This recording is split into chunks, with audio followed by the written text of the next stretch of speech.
Before we bring you tonight's Tales of the Texas Rangers, here's a Christmas message all of us associated with this program would like you to hear. Christmas is just 2 weeks away, and unless everybody helps in his own city or town, there are some less fortunate children who will not receive Christmas gifts. Let's everyone join your local groups and give a thing for kids for Christmas. In your town, there are one or more agencies collecting toys for less fortunate children. Do your part and contribute the things you can. Thank you. The National Broadcasting Company presents Joel McCrea in Tales of the Texas Rangers. Tonight, transcribed from Hollywood, another authentic reenactment of a case from the files of the Texas Rangers.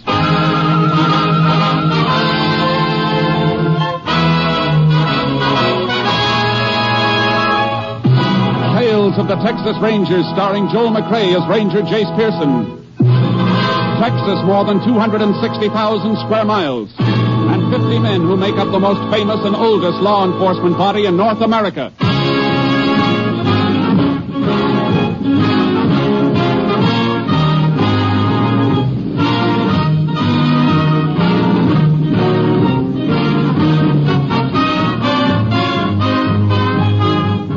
From the files of the Texas Rangers come these stories based on fact. Only names, dates, and places are fictitious for obvious reasons.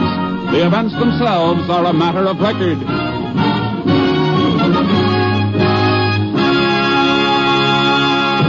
Case for tonight, the Lucky Dollar.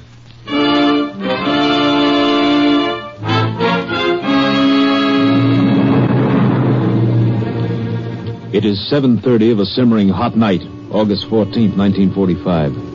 In a small South Texas town not far from Corpus Christi, Joe Barry is counting up the day's receipts of his modest store. His wife, Clara, is locking up in back. 15 dollars. 10, 20, 30, 40, 50. What the? Joseph! Well, what's happened to the lights? I'm not through back here. Well, I didn't turn them off, Ma. One of the fuses must have blown. Hey, you think it could be the refrigerator again? No, I just put in a whole new unit, didn't I? Hey, you just stay where you are, Claire. I'll get my flashlight here and see what the trouble is. Be careful, Joseph. And don't worry, honey. I'll be careful. Let's see what we got here now. All these fuses look good. Joseph? Everything seems all right in here, Ma. Must be in the main switch box. I'll take a look outside.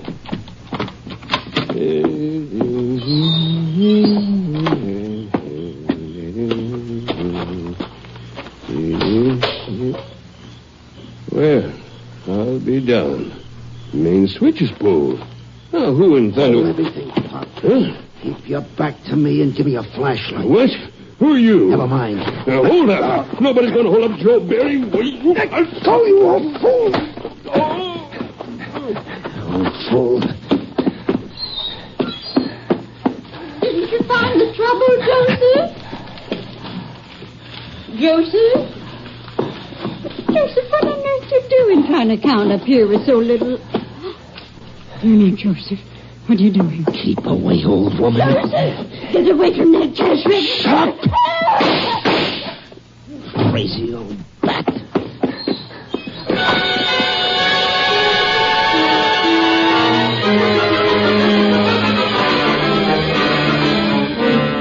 When Joseph Barry regained consciousness, he staggered to the phone and called Sheriff Jennings, who, in turn, requested help from the Texas Rangers. Ranger Jace Pearson was at the scene of the crime a short time later. Just like Barry said, Sheriff.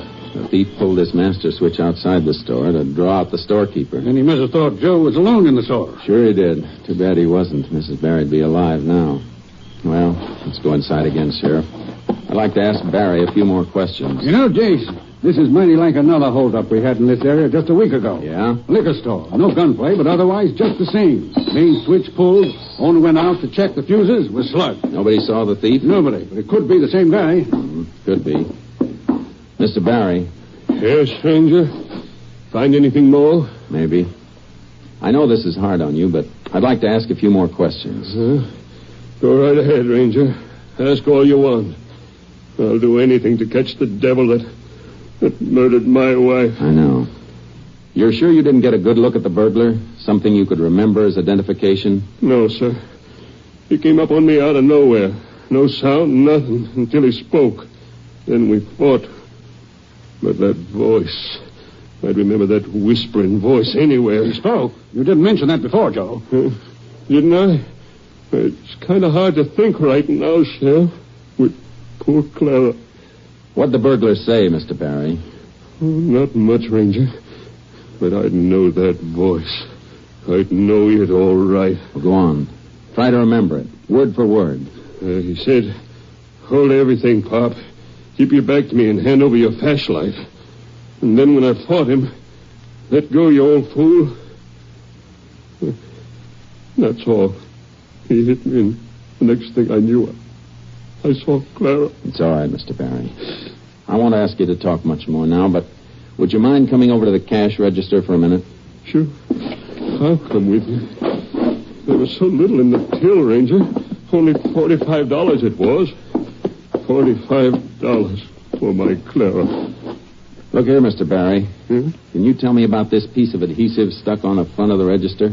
Looks like something was pasted here. It was, Ranger. That murdering skunk even took the first dollar this store ever made. My lucky dollar. Lucky dollar? Yeah. Had it stuck up there on the register with a couple of pieces of adhesive tape. He took it. Not all of it, Mr. Barry. Look here. A corner of the bill is still stuck under this piece of adhesive. Must have torn off when he grabbed it. It's not much to go on, Jace. It's a start, Sheriff. A dollar bill that matches this torn corner and the bullets from Mrs. Barry's body. Clara. How can we help him, Jace? And best thing for him is some rest, Sheriff. I'll leave it to you. All right. What about you? I'm hoping we can pick up some fingerprints on the register here and from the outside switch box. I'll radio the lab crew to fly down here, and we'll see what they can find. Meantime, we'll notify all banks to be on the lookout for a sticky dollar bill with one corner missing. The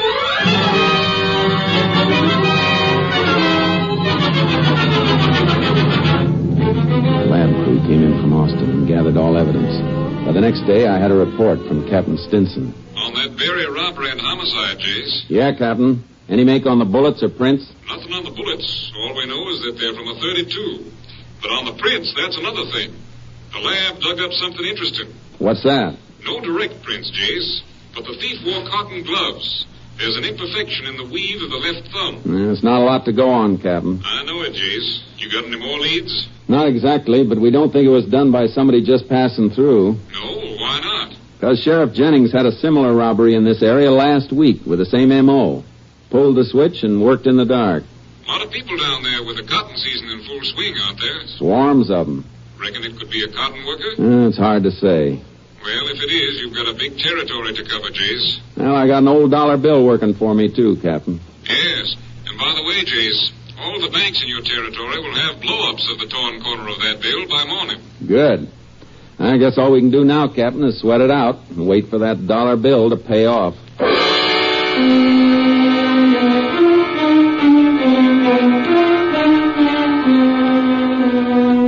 Captain Stinson made good his promise. By next morning, every bank in the area had a description of the missing lucky dollar and photos of the torn corner. 3 days went by. Then, on the 19th of August, a man walked into State Bank. Yes, what can I do for you? Money. Here is money to pay for the loan on my house. Oh, we have a loan on your house? See, Your name, please. Ramos. Juan Ramos. Oh, I'll get your records, Mr. Ramos. What is wrong, senor? This dollar bill you gave me, corner's torn away. But it's good. The dollar is good, no? Oh, sure, but just a minute, please. Oh, okay. Hello, operator. Get me the sheriff's office. Sheriff's office, Jenny speaking. Hello, Sheriff. This is Jim Loftus over at the bank. Oh, yes, Jim. What can I do for you? Fella just came in the bank and handed me that dollar you're looking for. He did? Yeah. Fella by the name of Juan Ramos. He's here now. I see. Hold on a minute. What's up, Sheriff? Man by the name of Ramos just passed a dollar at the bank that answers the description of the lucky dollar we've been looking for. He's still there. Tell him to stall him. We'll be right over. Hello, Jim. Yeah, Sheriff. We're coming right over, and don't let that Ramos get away.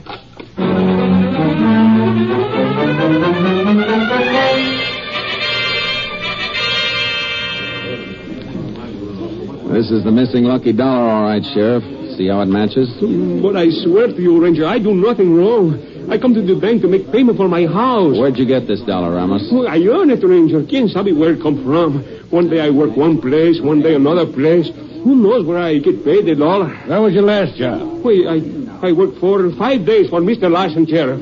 You know, I cross the tracks. Larson? Odie Larson runs a sort of swap shop in the Mexican settlement, Jace. It's a dump, but Odie does a pretty good business. Let's go see Mr. Larson, then. Maybe he'll be able to tell us something about Ramos and the lucky dollar.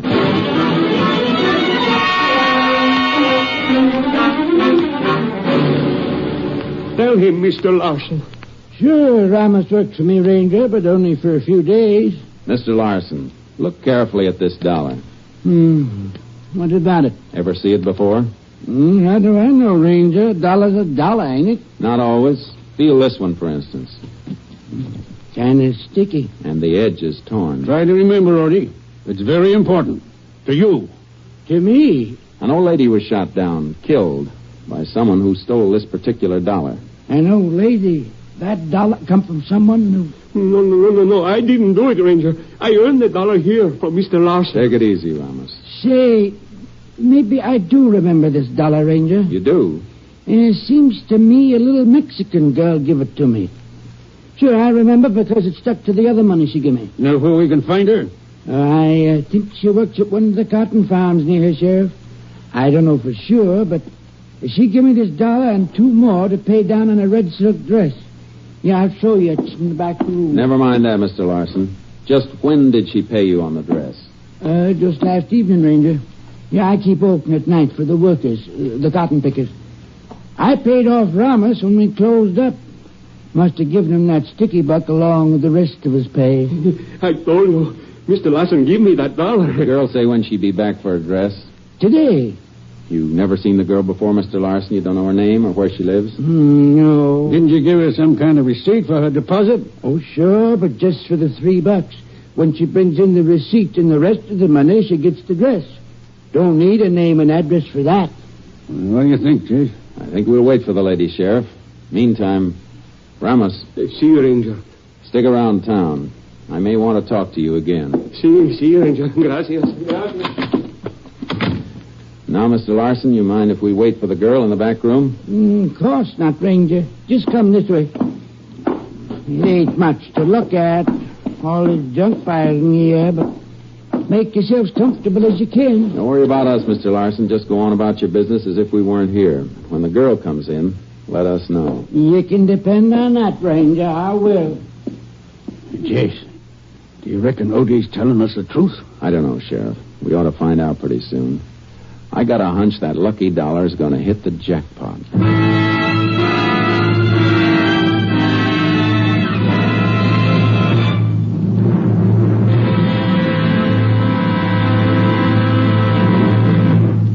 You are listening to Tales of the Texas Rangers, starring Joel McCrea as Ranger Jace Pearson.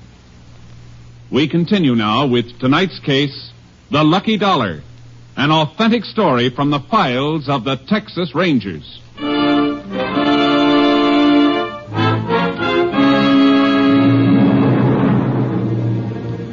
waited in the back room for some time. Larson had a good trade, plenty of customers, but nobody wanting a red silk dress. Then about an hour later, a Mexican girl walked into the store. Hello. I come for my dress. You know that red dress? Jeez, easy, Sheriff. Yeah, sure, I remember. Got the rest of the money? See, here you are. $6. Yep, that's right. Now, you wait here now, and I'll go get the dress. It's her, Ranger. Come on, Sheriff. You, young lady? Me? What is it, Ranger? You mind telling me your name, where you live? My name is Judah Marsalis. I live right now at Mr. Compton's farm. I pick cotton. My whole family works there. My mother, father, brothers. Prescott Compton. I know him, Jace. Owns one of the biggest farms in these parts. When does he pay his pickers, Sheriff? Like the rest. Once a week. Saturdays. What's wrong? Why you ask this question? Because you paid this dollar down on a dress last night, Cheetah. It's a dollar we've been looking for. This dollar? Yeah, where'd you get it? It's from my pay. pay I get for working in the fields picking cotton? If you're a picker, how come you're off work at this time of day? I want to get my new dress. I ride into town in one of the trucks. You can walk off your job anytime you feel like it, Cheetah. It's my business. You're wrong there, young lady. It's plenty of our business when you pass a stolen dollar. Stolen? Come on. You're going back to the Compton farm with us.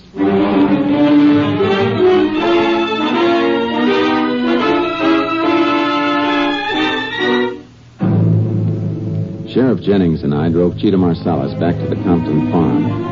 The girl had her new red dress, but it didn't seem to make her happy. We found Prescott Compton at one of the trucks near the main house, weighing the cotton his pickers were bringing in.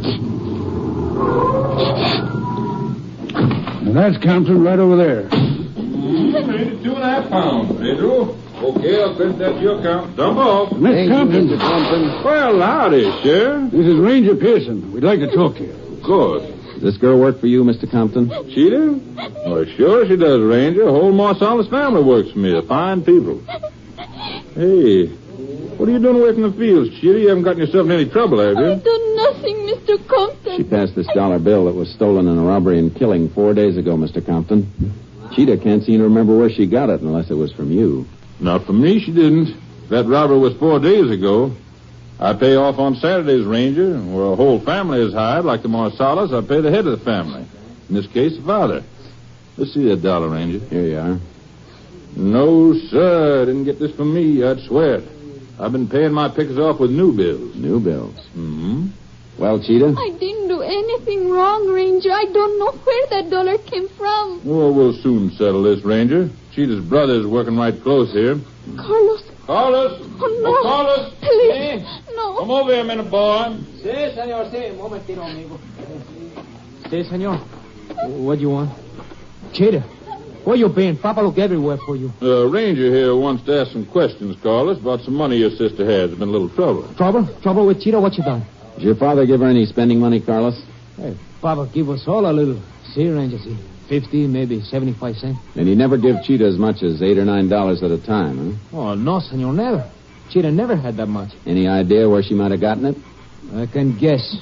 From Dandy Bird. Carlos. From who? Dandy Bird. Donald, Dandy Bird, has worked for me for over a year, Ranger. Trustworthy, so far as I know. Except he fancies himself sort of a ladies' man, I reckon. Oh, it's not so. Cheetah. What do you want? Did Donald Bird give you this dollar? No, I tell you, I don't know where I get that dollar. Then you lied, Cheetah. Hey, take it easy, Marsalis. You should go get the money from no other place, senor. From this Dandy. And no sister of mine going to take money from a man like that. Where does Bird work, Mr. Compton? Well, Carlos can take you right to his truck, Ranger. See, you better show you the way, Ranger. And you, little sister, you pick your cotton here close to the house where I can keep an eye on you when we come back with your fine Dandy. I hate you. I hate everybody. Come on, Sheriff. Carlos, let's get started for Bird's truck.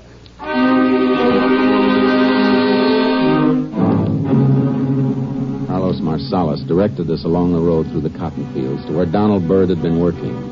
A trailer was there, but the truck was nowhere in sight. Hey, that's strange, senor. I know he was working here. Hey, Sam, come over here a minute, huh? Come right over, boy. Maybe he moved to another part of the field. No, I don't think so, Sheriff. What do you want, Carlos? Where's Dandy Bird? This Ranger here want him. What, Dandy drove out of the field 3 or 4 hours ago, Mr. Ranger. He had full load. He's in town? He sure is, boss, at the cotton gin. Is Dandy get himself some kind of trouble? I'm going to make him plenty trouble if he don't leave Cheetah alone. Your sister? Well, she drove into town with Dandy. She did. And she lied to us twice, Sheriff. Bird was at the gin when she came to the store for her dress. Sure he was. Thanks for the information, Sam. Oh, glad I can help, Mr. Ranger. Carlos. Si, senor. Can you give us a good description of Dandy Bird? Si. He is about as tall as the sheriff. That makes him 5'10". He's thin, blonde, Color eyes? blue, pale blue, cold like a snake's eyes. No scars, no distinguishing marks? No, senor. Only he is always dressed up, even in a truck at work. He dresses fancy. That's why they call him Dandy. That's a pretty good description, Jace. Couldn't be hard to pick him out in the crowd. Oh, please, Ranger, let me go with you to town. Eh? No. You can do more good back at the farm, Carlos. I'll drop you there. You keep an eye on your sister until we contact you again. Bueno, senor. We'll head back for town, Sheriff. We'll pick up Dandy at the Cotton Gin.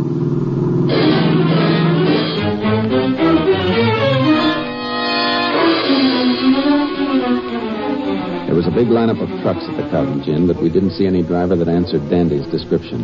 Sheriff Jennings and I went up to the loading platform and headed for the superintendent's office. Here we are, Jane. Yes, sir. What can I do for you? Ranger Pearson would like some information, Mr. Collins. Why, sure. Come on in my office so we can hear ourselves talk. There. Have a chair, gentlemen. Now, how can I help you? You know most of the drivers by sight, don't you, Mr. Collins? I'd say so, Ranger. The regulars, anyway. But there's a heavy crop this year. You saw the line of trucks outside. Well, there's lots of new drivers. The man we want is regular, Mr. Collins. Works for Press Compton. Man's name is Donald or Dandy Bird. Dandy? Why, sure, I know him. Funny, you should ask for him, too. Oh, somebody else wanted him? Yeah, phone call came in here about half hour ago. Phone call? Mm-hmm. I went out on the platform and gave a yell. Dandy moved up close to the head of the line, and he climbed out and came back in the office with me. Then you heard the conversation? What there was of it, Ranger. I wasn't paying much attention. But seems to me he did say something about meeting somebody at the same place tonight. Then he hightailed out of here, and I haven't seen him since. You any idea where he went? No, and I wish I did. Left the truck standing, blocking the whole line. You're looking for Dandy Bird, Ranger. I'd like to get my hands on him myself. Well, thanks, Mr. Collins. Oh, one thing more. Do you know who called Bird on the phone? I know. Sounded like some little Mexican gal.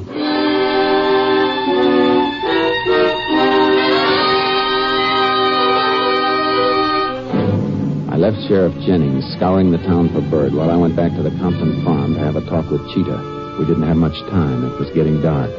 As I turned off the highway onto the Compton Road, I saw Carlos Marsalis running toward me. Ranger Pearson. Yeah, what is it, Carlos? Cheetah, senor. She's gone. What? I thought I told you to keep an eye on her. I did, senor. But she went into a shock and I wait. But when she don't come out, I go in, and Cheetah's gone. Her clothes, everything. Then I look out the window. I see her stopping the bus. I run after her, but it's no use. The bus was gone. A bus? Past me coming down here. Pile in, Carlos. We'll follow it.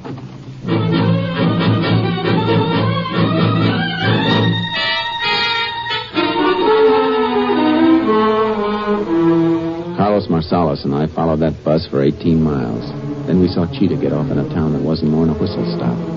She went into a dingy beer joint. It was small, but plenty noisy. Parked the car where it wouldn't be noticed, and we sat there for almost an hour. Why should my sister go into a place like that? I hope it's because of Dandy. I hope he shows up. I got to kill him. Leave that to the state, Carlos. You'll get what's coming to him. See, but just to sit here, Ranger, doing nothing. Hey, wait a minute. Look, going into the cantina now. Huh? Is that Bird? See, that's him, Ranger. Let me go, huh? No. You stay here, Carlos. And I mean it. See, Ranger, whatever you say.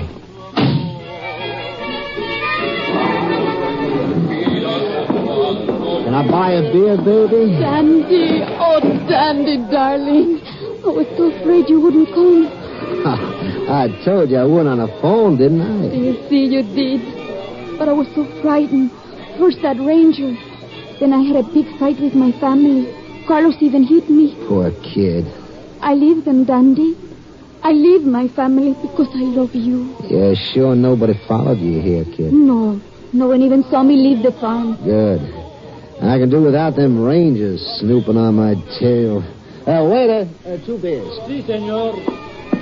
Dandy, what you do to make those rangers come for you? Do? What does anybody do to get the rangers after them? Those guys are always looking for trouble. Hey, what about them beers? Si, mister, right away. Dandy, you tell me the truth? For you, I leave my family, Dandy. I love you. Yeah, I know, baby. It's beer, senor. Ah, just in time. Boy, am I dry. Like I said, kid, Dandy Bird never makes trouble for nobody. I got plans for you. Dandy, what's wrong? That ranger coming in the door. He's heading this way. Put away that gun, Dandy. Come on, Cheetah, we're getting out of here. The bus. Stay where you are, Bird. So you did leave the rangers here. No, Dandy. You stay where you are, Ranger. Don't go for your guns. I got the girl in front of me. Dandy, let me go. No, babe, you're staying close to me. Dandy! Get the girl out of the way, Bird. And keep away from that door. Out of my life, Ranger. You try to come in, you hit her first. You treat me like this. You don't love me. Still, you devil. Let me get this door open. Don't come any closer, Ranger. He has a gun, Ranger. Get away from him, Cheetah! Dandy, let me go. I hear you, little... Cheetah! Hold it, Dandy! Oh, yeah? Don't shoot no more, Ranger. Don't shoot no more. I'm done. You sure are. Too bad you didn't stick to the cotton business. Come on, Dandy.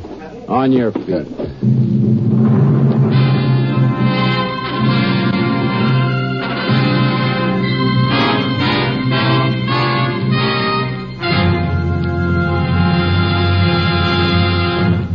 The cotton glove with the imperfect weave was found on Donald Byrd at the time of his capture.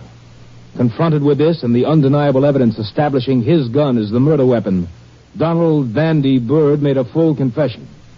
Cheetah Marsalis was given a suspended sentence of 5 years. Byrd was sent to the state penitentiary at Huntsville for the rest of his life.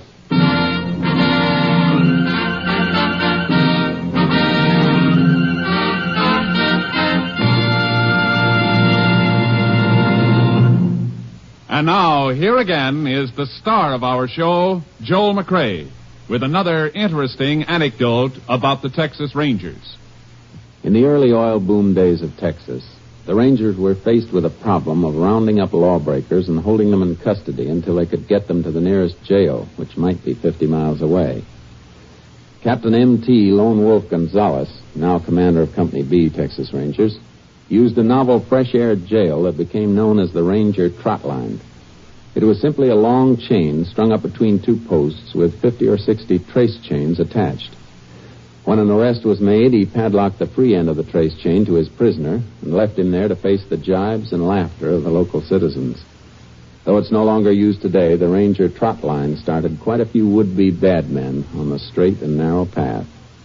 And to this day, there are some characters who still can't stand the sight of a trace chain. Good night, folks. See you same time next week. Good night, Joel. Folks, there have been so many requests for the Texas Ranger prayer read by Joel McCrea a few weeks ago that there has been some delay in answering all of the mail. If your copy of the Texas Ranger prayer has not been received as yet, please be patient. You should receive your copy soon. Next week, Joel McCrea in another authentic reenactment of a case from the files of the Texas Rangers.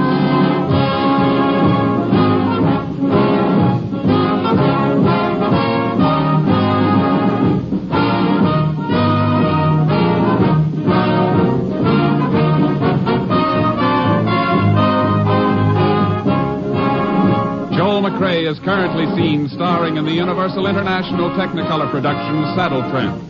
Tonight's cast included Tony Barrett, Nestor Paiva, Peggy Weber, Lou Krugman, Herb Butterfield, Byron Kane, Wilms Herbert, and Barney Phillips. This story was transcribed and adapted by Virginia M. Cook, and the program was produced and directed by Stacy Keach. This is Hal Gibney speaking.